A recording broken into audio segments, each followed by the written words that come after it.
In 1992, I was on holiday in Canada with my brother Paul and his family. All went well until Paul's eldest son Nick suggested an afternoon drive for just the two of us. He took me up to Mount Matheson, at the foot of which lay the lake near the property I had bought 10 years earlier. There was a for sale sign at the entrance to a large empty lot he wanted to show me. It was an 8-acre plot the family had been in love with for years. They had frequently come up here to mull over the possibility that they might one day get enough capital together to own it. We left the car by the road and walked down a forestry trail to a promontory overlooking the view. I was simultaneously flabbergasted, gobsmacked, and hopelessly undone. Not since I was a child, making the scenic circuit of the pony trails in Darjeeling, where my family had retreated during the hot Indian summers, had I seen such a vision. Below us, the site's 8 acres of forest fell away to a plateau of mist that spread across the entire Juan de Fuca Strait, to the snow-capped peaks of the Olympic Mountains in Washington state.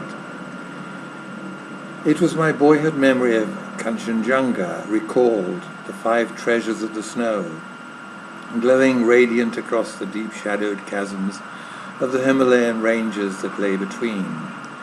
If my guardian angel was screaming caution in my ear, I never heard her. I had to have this land. I could not live through the rest of my life without it. I rang the estate agent that same evening, made an offer, and awaited the outcome. The owners made a counter-offer. They were going to raise the price unless I accepted the first figure. I accepted, and from that moment on I lived to be in Canada, yearned to be on that promontory overlooking that view. Whatever threadbare filaments of reason and common sense might have survived in the jumbled fabric of my mind, slipped away silently that night, like the proverbial rat deserting a sinking ship. Did I but know it, I was already lost. The following year I brought Mokti, Josie and Mel with me for another motorhome holiday, this time in a rented 32-foot air-conditioned behemoth, which we parked in the embryonic grass-covered driveway overlooking that spectacular panorama. With us was Josie's nephew Clement, aged 15. Right, now we turn left. After 4 days of blissful retreat from worldly care, we drove our motorhome down to where we could tank up with fuel and fresh water, discharge our waste, and do all the things that are required for the maintenance of such recreational vehicles.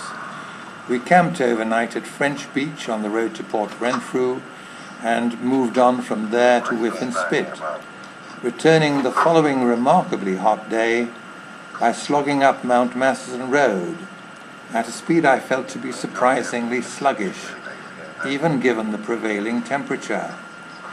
Mokti took the wheel to reverse us onto the site, a laborious process interrupted when Mel, then aged 13, and still in his pajamas, rushed around to the driver's cab to inform us that the motorhome was on fire.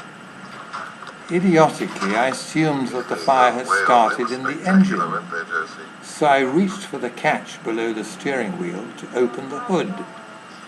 Unfortunately, I tugged at the wrong handle, releasing the handbrake instead.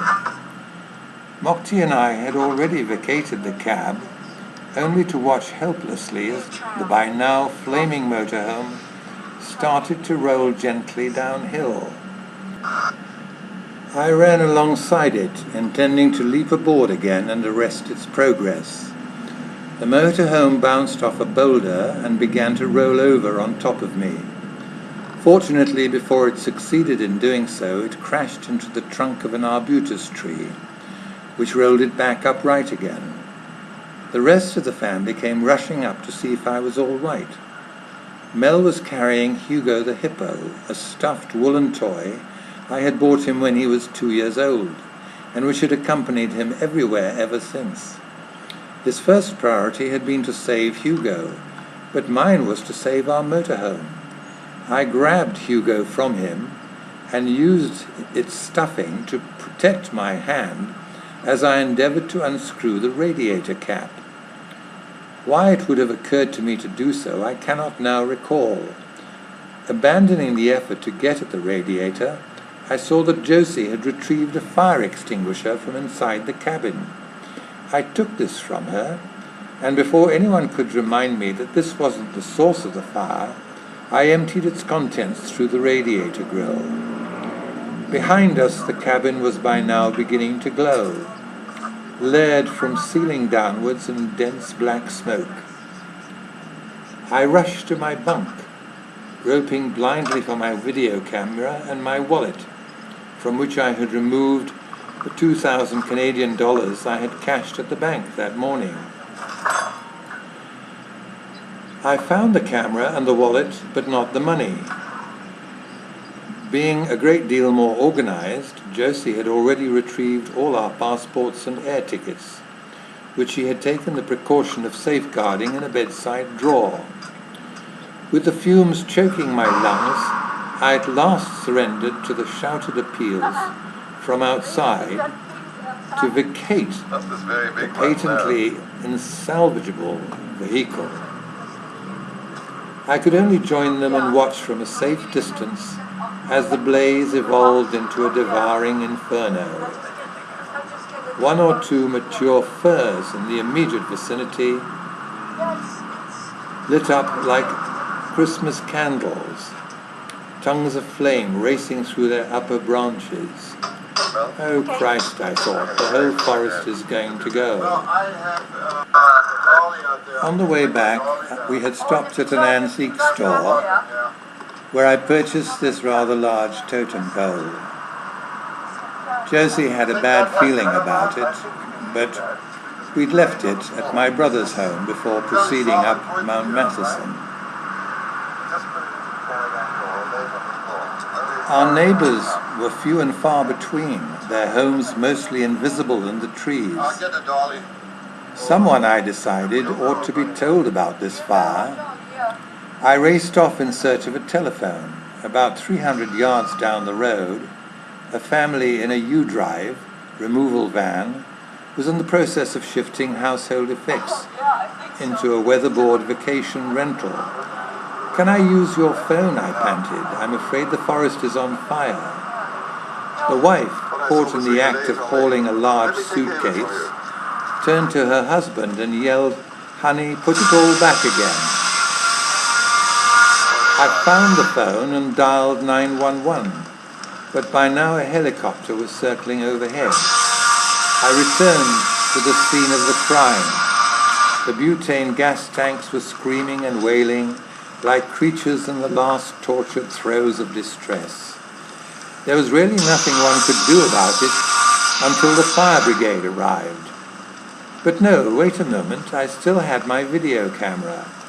I started recording the scene, just as two enormous ribbons of flame leapt from the butane tanks into nearby shrubbery.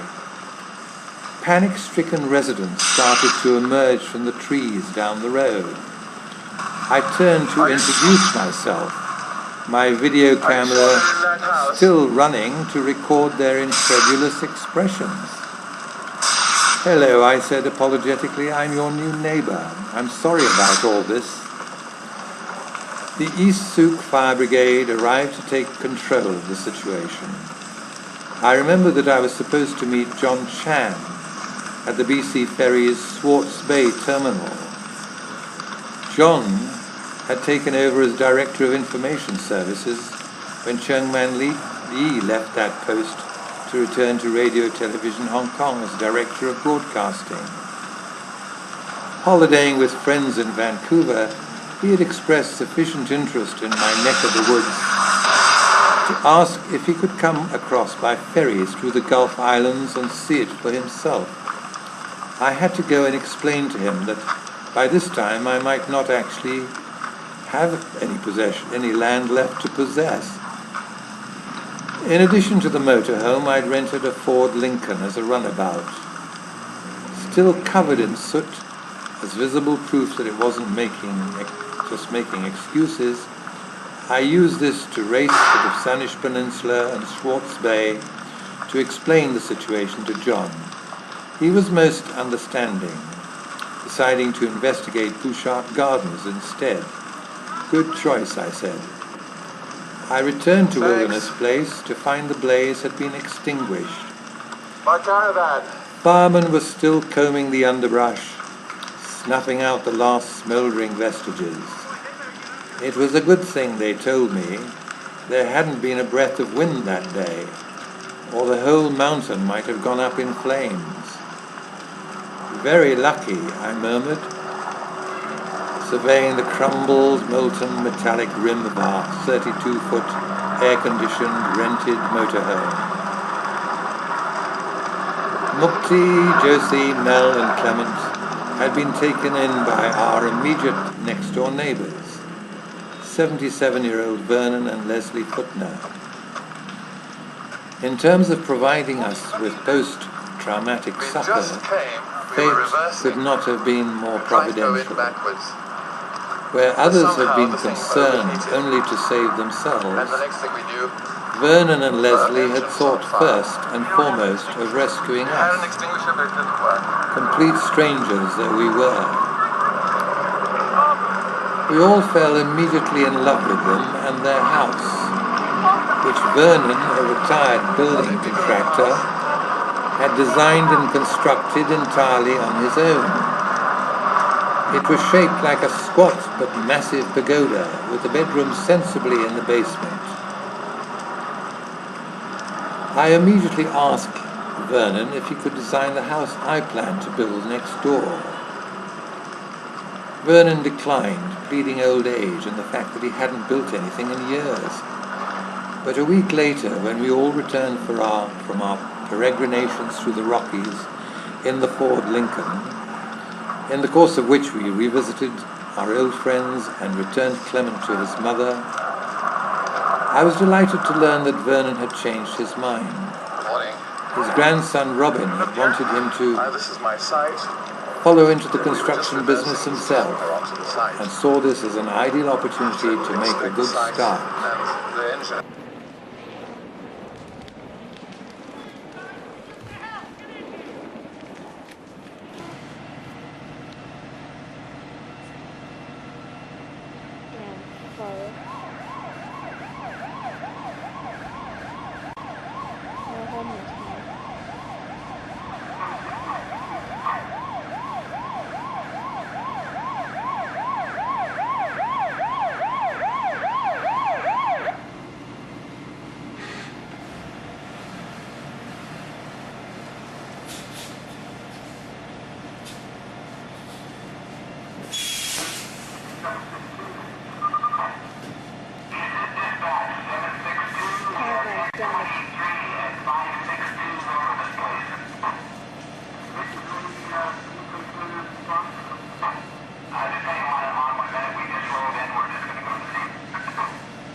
You know what you can do to that boy? Put in the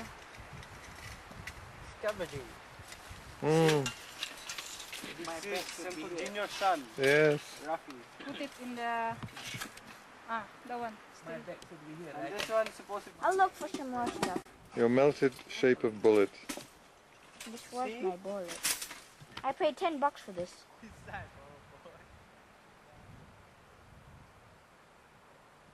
Oh, that nice big America.